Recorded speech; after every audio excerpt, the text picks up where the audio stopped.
সুপ্রিয় দর্শক, আসসালামু আলাইকুম। নিউজ 24 এর এখনকার আপডেট সংবাদে আপনাদেরকে স্বাগতম। প্রথমেই জানিয়ে দিচ্ছি সংবাদ শিরোনাম। সাবেক সিইসি শামসুল হুদা মারা গেছেন। সরকার পতনে যুক্তরাষ্ট্রের ভূমিকা ছিল বিস্ফোরক মন্তব্য আনিস আলমগীরের। জামায়াতের সাথে আওয়ামী লীগের সখ্যতা অনেক পুরনো, দাবি রুমিন ফারহানার। নতুন করে লড়াইয়ের জন্য তৈরি হতে হবে, আহ্বান জামায়াত আমিরের। হবিগঞ্জে দুপক্ষের সংঘর্ষে আহত ৩০। জুলাই বিপ্লব নিয়ে কটূক্তি, কুষ্টিয়ায় ট্রাফিক পুলিশ সদস্য বরখাস্ত। এতক্ষণ শুনছিলেন সংবাদ শিরোনাম।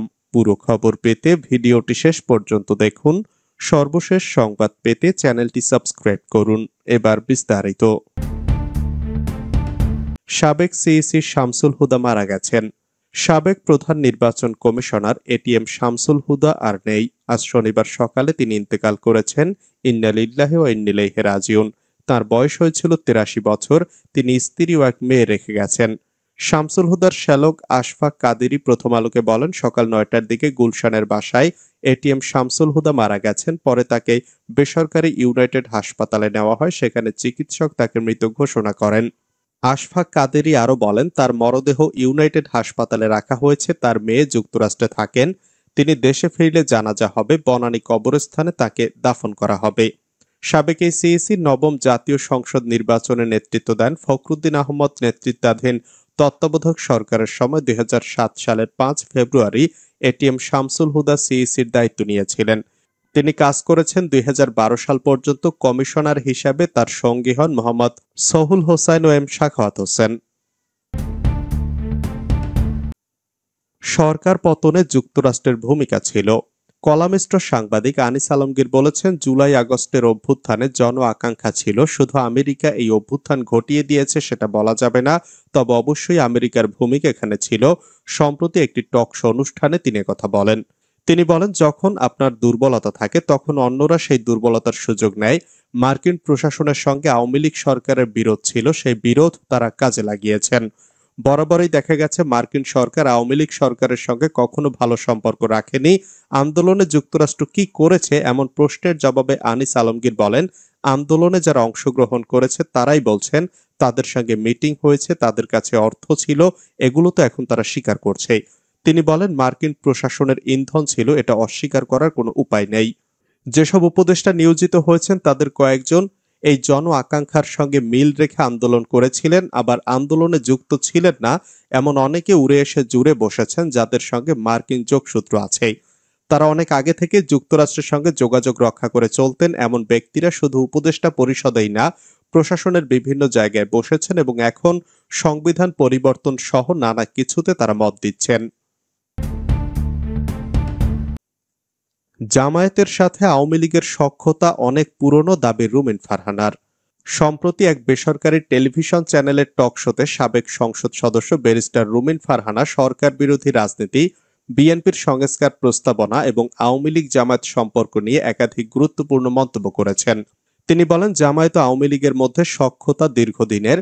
১৯৮৬ সালের নির্বাচনে তারা একসঙ্গে অংশ নিয়ে এরশাদ সরকারকে বৈধতা দেয়। আবার ১৯৯১ সালে বিএনপি সরকার গঠনের পর ১৯৯৪ সাল থেকে আওয়ামী লীগ ও জামায়াত যৌথভাবে আন্দোলন করেছে। গণ অভ্যুত্থানের পরে জামায়াত আমিরকেও দেখেছি আওয়ামী লীগের ব্যাপারে কিছুটা ছাড় দিয়ে কথা বলতে। সরকারের সাম্প্রতিক সংস্কারধর্মী কর্মকাণ্ড প্রসঙ্গে রুমিন বলেন, এই সরকার বিএনপির সংস্কার এজেন্ডাকে সামনে এনে কাজ করছে, অথচ মানুষ বলছে সরকার বিএনপি মুখী হচ্ছে। এটা বিভ্রান্তিকর, কারণ বাংলাদেশের সংস্কার শব্দটি প্রথম উচ্চারিত হয় বিএনপির পক্ষ থেকে। ২০১৬ সালে বেগম খালেদা জিয়া ভিশন 2030 উপস্থাপন করেন। এরপর তারেক রহমান দেন ২৭ দফা প্রস্তাব এবং পরে সব রাজনৈতিক দল মিলে তৈরি করে ৩১ দফা, যা এখনকার সংস্কারের সঙ্গে ওভারল্যাপ করছে। নতুন করে লড়াইয়ের জন্য তৈরি হতে হবে, মন্তব্য জামায়াত আমিরের। বাংলাদেশ জামায়াত ইসলামীর আমির ডাক্তার শফিকুর রহমান বলেছেন, নতুন করে লড়াইয়ের জন্য তৈরি হতে হবে। অন্যায় ও ফেসিবাদের বিরুদ্ধে লড়াই, ন্যায়ের পক্ষে লড়াই, আল্লাহর দিন কায়েমের লড়াই। যতদিন কিয়ামত না হবে ততদিন লড়াই অব্যাহত থাকবে। এর ভেতরেই আমরা আশা করি বাংলাদেশে কোরআন সুন্নাহর আইন কায়েম হবে। জামায়াত আমির বলেন, মানবিক মর্যাদা দেওয়ার জন্য, বৈষম্যহীন ও দুর্নীতিমুক্ত সমাজ গড়ার জন্য কুরআন সুন্নাহর আইনের বিকল্প নেই। এজন্য যুবকদের সঙ্গে নিতে হবে, কারণ দুনিয়ার কোনো সমাজ যুবক ছাড়া পরিবর্তন হয়নি। বাংলাদেশেও যুবকের নেতৃত্বে পরিবর্তন এসেছে। এই যুবকদের জন্য একটা শান্তির নীড় বাংলাদেশ গড়ে তুলতে চাই। সুতরাং যুবকদের জন্য আমাদের আহ্বান, সকল দ্বিধা দ্বন্দ্ব ভুলে বাংলাদেশকে একটি মানবিক দুর্নীতিমুক্ত বাংলাদেশ গড়ে তুলতে হবে। আল্লাহ যেন আমাদেরকে সেই তৌফিক দান করেন। হবিগঞ্জে দুপক্ষের সংঘর্ষে আহত ৩০। হবিগঞ্জের নবীগঞ্জ উপজেলায় তুচ্ছ ঘটনাকে কেন্দ্র করে দুপক্ষের সংঘর্ষ, ধাওয়া পাল্টা ধাওয়া ও দোকানপাট ভাঙচুর, লুটপাটের ঘটনা ঘটেছে। এতে পুরো শহর এক পর্যায়ে রণক্ষেত্রে পরিণত হয়। সংঘর্ষে উভয় পক্ষের অন্তত ৩০ জন আহত হয়েছেন। শুক্রবার রাত ১১টার দিকে এ সংঘর্ষের ঘটনা ঘটে। এর আগে বৃহস্পতিবার রাত ১০টার দিকে একই ঘটনায় সংঘর্ষ হয়। এ সময় পৌর শহরের ট্রাফিক পয়েন্ট ও আশপাশে সহিংসতা ছড়িয়ে পড়ে। খবর পেয়ে যৌথ বাহিনী ঘটনাস্থলে এসে পরিস্থিতি নিয়ন্ত্রণে আনে। জুলাই বিপ্লব নিয়ে কটূক্তি, কুষ্টিয়ায় ট্রাফিক পুলিশ সদস্য বরখাস্ত।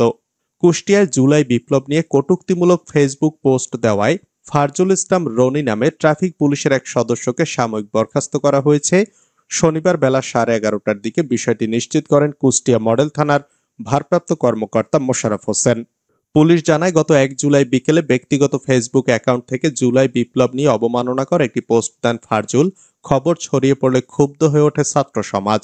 তারা বিক্ষোভ মিছিল বের করে পুলিশ সুপারের কার্যালয়ের সামনে সড়ক অবরোধ করে অবস্থান কর্মসূচি পালন করে অভিযুক্তকে গ্রেপ্তার ও শাস্তির দাবি জানান। ঘটনার পর ওই রাতেই ফারজুলকে পুলিশ লাইনে সংযুক্ত করা হয়, বাতিল করা হয় তার ছুটিও। তবে এরপর থেকে তিনি কাজে ফেরেননি এবং আত্মগোপনে রয়েছেন। ওসি মোশাররফ হোসেন জানান, ৩ সদস্যের তদন্ত কমিটি গঠন করা হয়েছে। তদন্ত শেষে তার বিরুদ্ধে চূড়ান্ত ব্যবস্থা নেওয়া হবে। মানুষের সমস্যার সমাধান করাই আমাদের রাজনীতি, মন্তব্য নাহিদ ইসলামের। জাতীয় নাগরিক পার্টির আহ্বায়ক নাহিদ ইসলাম বলেছেন, মানুষের সমস্যার সমাধান করাই আমাদের রাজনীতি, জনগণের পাশে দাঁড়ানোই আমাদের মূল কাজ। আমরা মনে করি জনগণই আমাদের বৈধতা। গতকাল শুক্রবার রাত 11:15টার দিকে দিনাজপুরের ঘোড়াঘাট পৌর শহরের গাইবান্ধা মোড়ে জুলাই পদযাত্রা উপলক্ষে আয়োজিত পথসভায় এ কথা বলেন নাহিদ ইসলাম। সভায় সভাপতিত্ব করেন এনসিপির ঘোড়াঘাট উপজেলা শাখার প্রধান সমন্বয়কারী আব্দুল মান্নান সরকার। নাহিদ ইসলাম বলেন, যে স্বপ্ন নিয়ে তরুণেরা রাজপথে নেমে এসেছিল, যে স্বপ্ন নিয়ে আপনার ছেলেমেয়েরা রাস্তায় নেমে এসেছিল, আন্দোলন করেছিল, স্বৈরাচার হটিয়েছিল, সেই স্বপ্ন অবশ্যই আমাদের বাস্তবায়ন করতে হবে।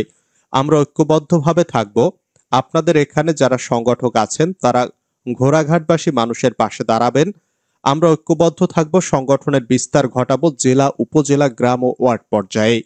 চাঁদাবাজি ও সন্ত্রাসের বিরুদ্ধে প্রতিবাদের আহ্বান জানিয়ে নাহিদ ইসলাম বলেন, চাঁদাবাজ, সন্ত্রাস এগুলোকে ভয় পাবেন না। প্রতিবাদ করতে যখন আমরা শিখেছি, এটা আমাদের জারি রাখতে হবে। এটা যদি জারি না রাখি তাহলে নতুন করে স্বৈরাচার তৈরি হবে। আমাদের স্বৈরাচারকে হটাইছি, নতুন করে স্বৈরাচার আসতে দেব না।